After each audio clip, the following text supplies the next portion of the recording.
Action of sharp point क्या होता है बेटा? ये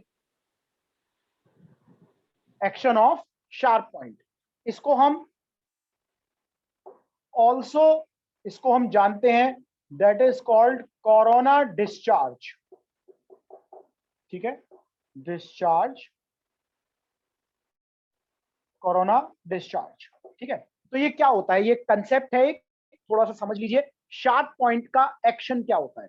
जब आप किसी बॉडी को चार्ज देते हैं, कंडक्टर बॉडी को चार्ज देते हैं, चार्ज यूनिफॉर्मली उसकी सरफेस पर फैल जाता है, ये हम लोगों ने पढ़ा था इस चैप्टर के अंदर। Whenever we supply the charge, whenever we give a charge to a conductor, it uniformly distribute over its surface.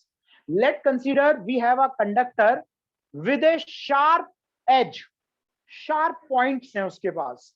ये एक कंडक्टर है मान लीजिए बेटा, और ये इसका शार्प पॉइंट है। हम यहां से इसे चार्ज दे रहे हैं, चार्ज यूनिफॉर्मली इसकी सरफेस पर फैल जाता है, चार्ज इसकी सरफेस पर फैल जाता है बेटा।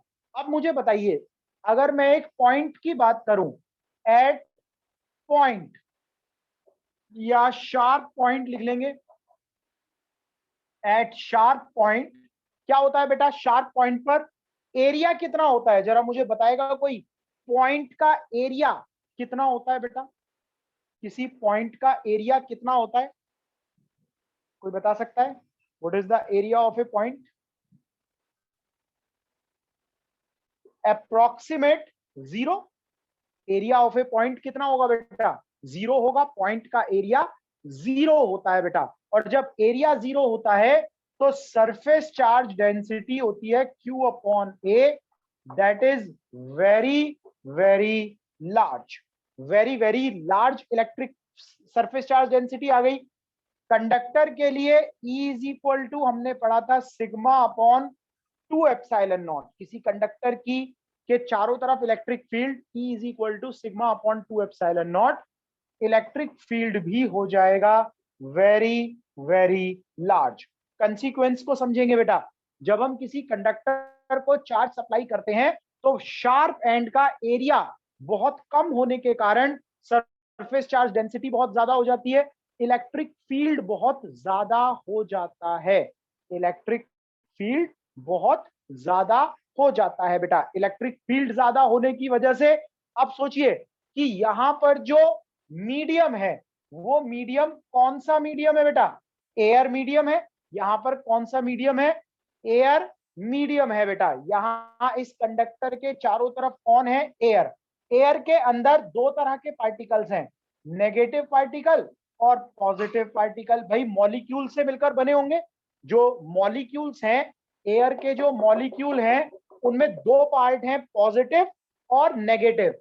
नेगेटिव पार्ट ये खींचेगा, पॉजिटिव पार्ट को रिपेल करेगा। नेगेटिव पार्ट को क्या करेगा बेटा? ये अपनी तरफ खींचेगा, पॉजिटिव पार्ट को ये रिपेल करेगा। धीरे धीरे क्या होगा? ये फोर्स बढ़ता चला जाएगा। एक समय ऐसा आएगा, मैं इसको थोड़ा बड़ा करके दिखा रहा हूं बेटा आपको। ये नेगेटिव पार्ट, ये पॉजिटिव पार्ट। नेगेटिव पार्ट पर फोर्स लगेगा QE टुवर्ड्स द प्लेट, और पॉजिटिव पार्ट पर फोर्स लगेगा plus QE opposite to the plate, यहां पॉजिटिव से दूर। अगर इलेक्ट्रिक फील्ड बहुत ज्यादा होता गया तो ये मॉलिक्यूल क्या हो जाएगा बेटा? बीच में से टूट जाएगा। ये मॉलिक्यूल क्या हो जाएगा? बीच में से टूट जाएगा। और ऐसी कंडीशन में ये मॉलिक्यूल क्या हो जाएगा? आयोनाइज्ड हो जाएगा। और नेगेटिव चार्ज जाकर इस पॉजिटिव को न्यूट्रलाइज कर देगा, और पॉजिटिव चार्ज यहां से दूर चला जाएगा। पॉजिटिव चार्ज दूर चला जाएगा, नेगेटिव यहां न्यूट्रलाइज कर देगा। प्रोसेस को समझिए बेटा, मैं क्या बता रहा हूं कि जब हम किसी कंडक्टर को चार्ज देते हैं, शार्प एंड पर एरिया बहुत कम होता है, इलेक्ट्रिक फील्ड बहुत ज्यादा होता है। अगर इलेक्ट्रिक फील्ड डाइलेक्ट्रिक स्ट्रेंथ से ज्यादा हो जाए, अगर इलेक्ट्रिक फील्ड डाइलेक्ट्रिक स्ट्रेंथ से ज्यादा हो जाए, अगर electric field become greater than dielectric strength, जो कि हो ही जाता है क्योंकि बहुत बहुत बड़ा एरिया इलेक्ट्रिक फील्ड है, एयर गेट आयोनाइज्ड। यहां क्या हो जाता है बेटा, एयर आयोनाइज्ड हो जाती है, and positive and negative ion move towards the conductor, conductor की तरफ चले जाएंगे, and positive charge start moving towards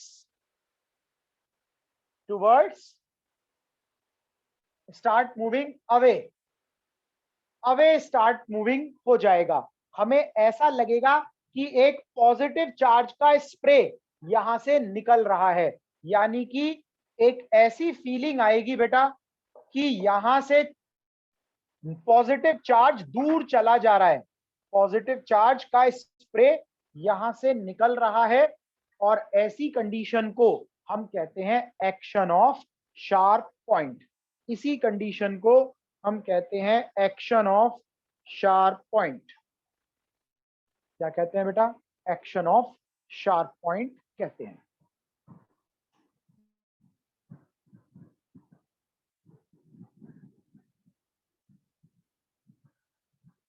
negative zone यहां बन गया, एक बड़ा नेगेटिव और पॉजिटिव जोन यहां बन गया। हम लाइटनिंग कंडक्टर की बात कर रहे हैं बेटा, ये क्लाउड है, इसमें एक पॉजिटिव जोन है, एक नेगेटिव जोन है, ये बनते रहते हैं, बिगड़ते रहते हैं, लेकिन कभी कभी बहुत बड़ा क्लाउड होने की वजह से स्ट्रॉन्ग पॉजिटिव स्ट्रॉन्ग नेगेटिव बन जाएगा। जब ये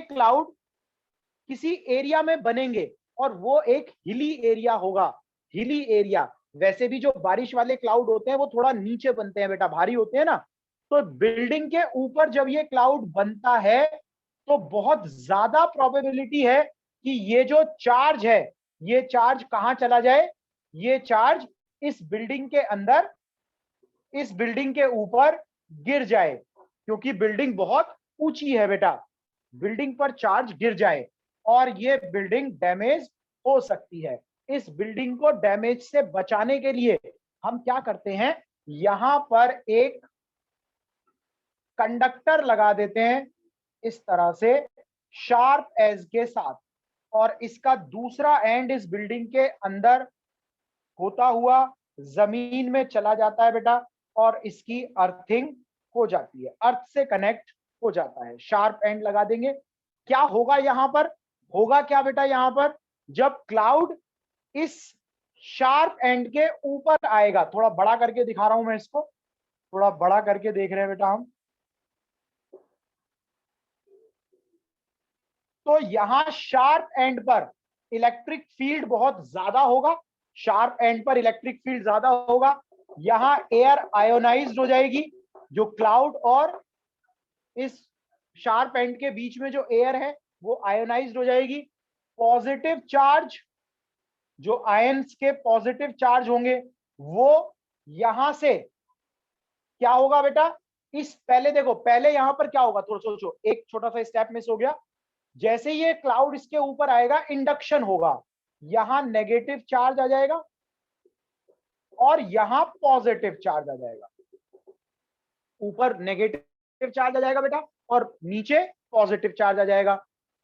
अब जब यहां शार्प एंड पर नेगेटिव चार्ज आएगा तो बहुत ज्यादा इलेक्ट्रिक फील्ड होने की वजह से यहां आयंस बन जाएंगे पॉजिटिव और नेगेटिव, नेगेटिव इन नेगेटिव आयंस को रिपेल कर देगा क्लाउड की तरफ और जाकर ये क्लाउड को न्यूट्रलाइज कर देंगे, और पॉजिटिव को अपनी तरफ खींच लेगा, ये इसको भी न्यूट्रलाइज कर देंगे, और ये वाला नेगेटिव चार्ज कहां चला जाएगा, जमीन के अंदर चला जाएगा, ये वाला नेगेटिव चार्ज सारा जमीन में चला जाएगा, ये नेगेटिव चार्ज यहां जो पॉजिटिव नेगेटिव बनेंगे उसके पॉजिटिव से न्यूट्रलाइज होगा, नेगेटिव जाकर इसे न्यूट्रलाइज कर देगा।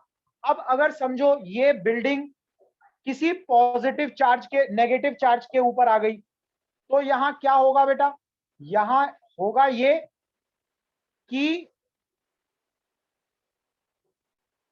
इंडक्शन होगा, यहां नेगेटिव पॉजिटिव चार्ज आ जाएगा, यहां नेगेटिव चार्ज आएगा, आयंस बनेंगे, नेगेटिव आयन क्लाउड को न्यूट्रलाइज करेंगे, पॉजिटिव आयंस इस पॉजिटिव को न्यूट्रलाइज करेंगे, और ये वाला नेगेटिव कहां चला जाएगा, अर्थ के अंदर चला जाएगा। तो ये क्लाउड भी न्यूट्रलाइज हो गया और बिजली भी इसके ऊपर नहीं गिरी। यही प्रोसेस कहलाता है लाइटनिंग कंडक्टर। ये हमारे सिलेबस में है, ये आ सकता है बेटा। एक्शन ऑफ शार्प पॉइंट नहीं आएगा।